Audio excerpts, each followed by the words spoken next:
how do we deal with the extremists?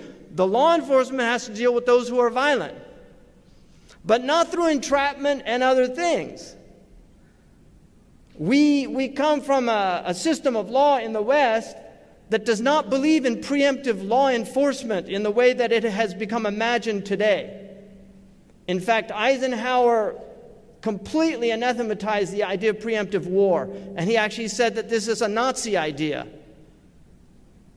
It's not, we don't have that in our understanding of a just war, the idea of, oh, I'm a little worried about these people, and so let's go crush them before they crush us.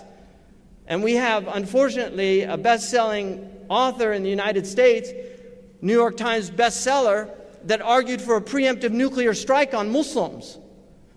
And there was no uproar about that. If Muslims argued for a preemptive nuclear strike on Europeans or Americans, what would people be saying about that? But we have somebody here who's arguing for a preemptive strike, that it might be necessary at a certain point to kill them before they kill us. This is the type of madness that we're dealing with. When I was asked to speak in Washington about extremism, I said, look, extremism is as American as apple pie. This is one of the most extreme societies on the planet. I said, nowhere in the Muslim world do you have water drinking contests to see how much water a person can drink. They had a woman die here in Southern California in a water drinking contest because you can actually upset your electrolyte balance and die. But they were, let's see how many. They had a cockroach eating contest where a man died after the cockroach eating contest, and the prize for the contest was a boa constrictor. And he ate the most, and somebody said he was the life of the party. Well, he was the death of the after party, because he literally died from eating so many cockroaches. Where in the Muslim world are you going to have a watermelon eating contest? Where are you going to have a hot dog eating contest? And yet you can go on YouTube, and I'm sure you'll find hundreds of videos of people having hot dog eating contests. That is an extreme form of behavior. We have extreme sex in this culture. We have extreme music. For the first time, you ask doctors, especially those who are in ear, nose, and throat expertise, about young people losing their hearing because they're listening to music at extreme levels. And then if you don't think we have extreme violence, just look at some of the gun cult culture, the type of gun power that people are obsessed with. They go out and shoot machine guns. You don't need a machine gun to kill a moose. People hunt fish. They fish with dynamite. You just go, drop the dynamite, it blows up, and all the fish just come to the surface. That's one way of, that's not the kind of relaxed, I mean, I mentioned last week, I saw a Chinese man flying a Chinese kite in San Francisco in the park. We have a lot of Chinese in San Francisco.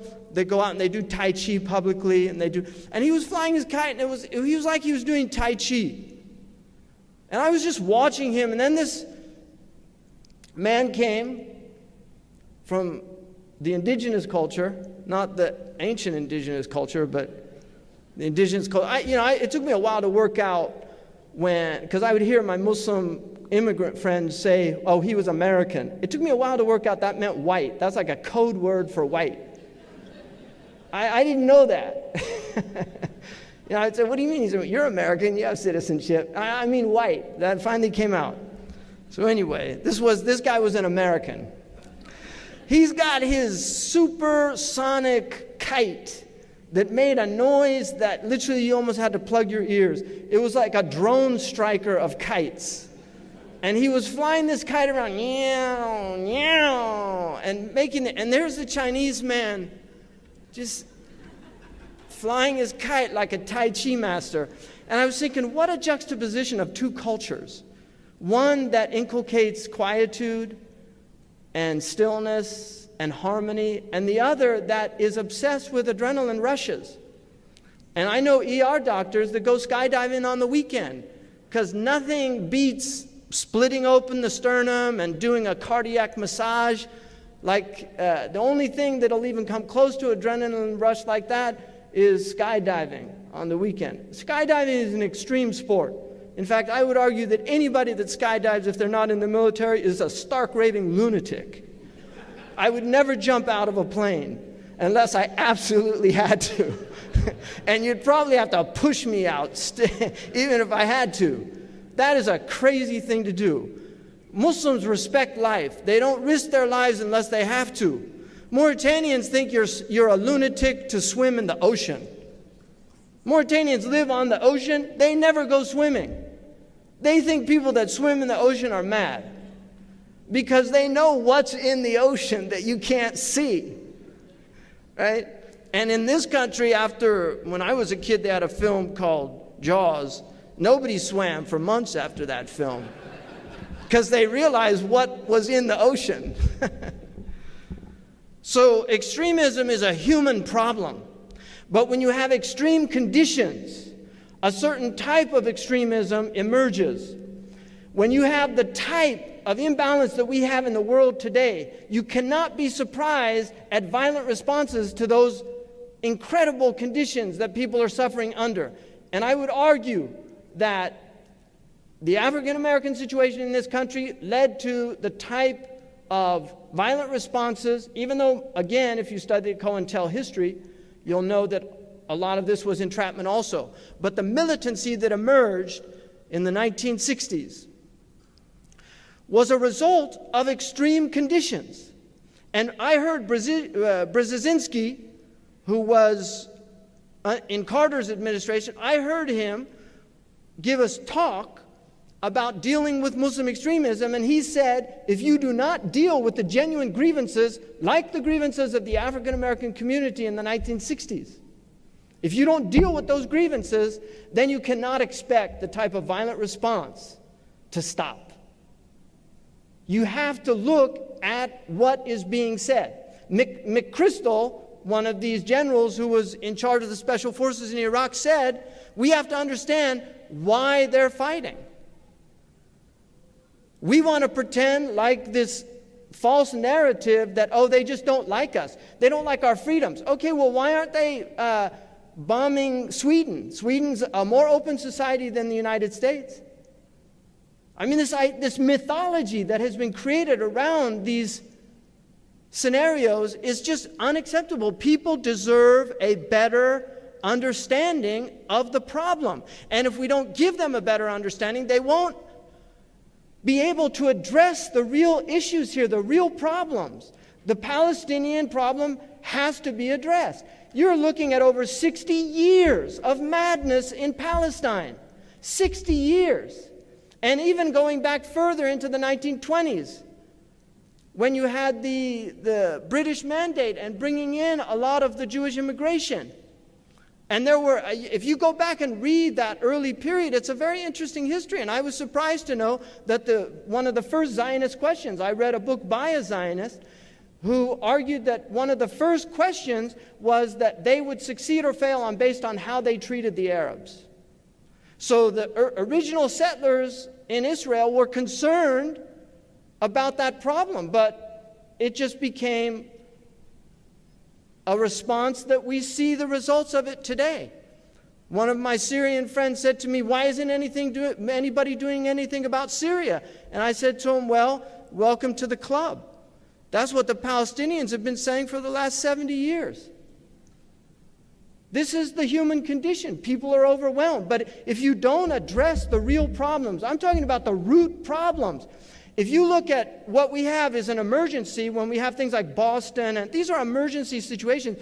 In a medical system, you have the emergency room, but you also have the intensive care unit. You have the other units that take care of people of lesser extremes. And then you also should have in place a preventative system of medicine where you educate the people about exercise, about staying well. Healthcare needs to be addressed from all of the issues. The only way this country has dealt with the extremism is like an emergency room situation. There's no other addressing going on.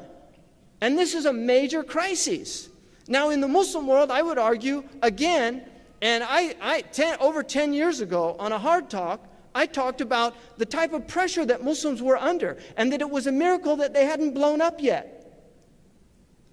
It was obvious to me. In fact, the last trip that I made to Egypt was right before the revolution, and I said to somebody that I was with, this place is like a powder keg. It's just going to go off. Because you could feel the pressure. You could feel the stress.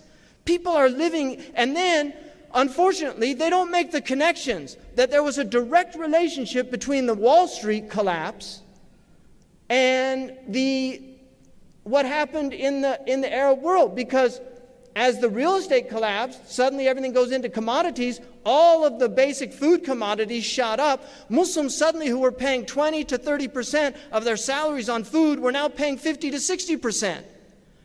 And there's a tradition on Abu Dhar. There's another in it, but it's mentioned in many of the books. Abu Dhar said, I'm amazed at a man who the government is not providing a situation where he can get his daily livelihood, that he doesn't pull his sword out and go out and find it.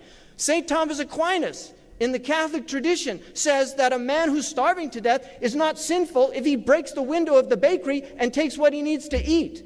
الضرورات لها أحكامها. People are stressed out. What do you think about the slave labor in Bangladesh, where these people are working in these factories? Look at that. And some of us are wearing the clothes that they sewed. That ethically we're participating in this incredible global imbalance. All you have to do is look at the news. I have a picture. I saved, it was on the Khalij Times. It had on one side of the front page, it had the Prince of Wales and his wife dancing and waving wands at each other while they were playing a game they were visiting a Harry Potter museum. And there they were dancing and waving the wands. Right next to it was a Syrian man covered in the rubble of a bomb blast. And I'm looking at these two pictures thinking, what is wrong with this picture? This is the world that we're in. This is the global situation. And I am, everybody know, people who know me, despite what these right-wing people say, but people who know me, I have never advocated, never publicly or privately, people that know me privately and publicly, I have never advocated violence. I believe that modern warfare is completely unethical. I'm opposed to it on ethical principles. If the Muslims of the past, in pre-modern times, when swords and spears were their means of fighting, if they said going against the government was prohibited because of the great harm that it leads to in a society, what would they say today? With modern warfare, with bombs, with weapons of mass destruction, what would they say about war today? Muslims were not blood crazy. They did not, this whole idea somehow that it was a violent civilization. No, it was an Irenic civilization that loved peace and worked hard for peace.